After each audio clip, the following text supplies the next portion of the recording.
Are there times when equality is best, and are there other times when equity is best? This is a question that one of my members of the Inclusion Creators Collective has asked, so let's get into it. The short and simple answer to this is yes. Sometimes equality is best in certain situations, but mostly the best focus is equity.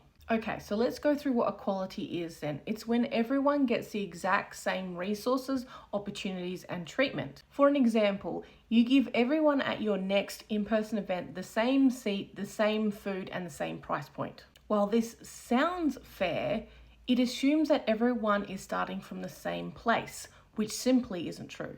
Equity, on the other hand, is when you recognize that different people have different barriers, and therefore you intentionally design supports to make sure you are closing the gap.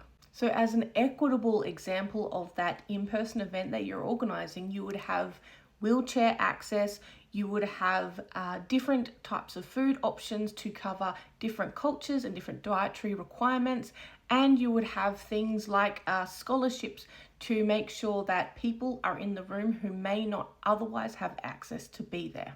Equality works best in situations where everyone does have the same baseline. So this might be, for instance, policies around superannuation with your staff, or it might be around equal pay for equal jobs. Now, equity works best when there are historic and systemic barriers that exist. For example, marginalized communities that have been excluded from opportunities, networking spaces, and decision-making tables. Business policies that impact clients, team members, and collaborators often need equity to make sure it is truly fair. As a business owner, if you want to create spaces where diverse communities thrive, equity is the foundation.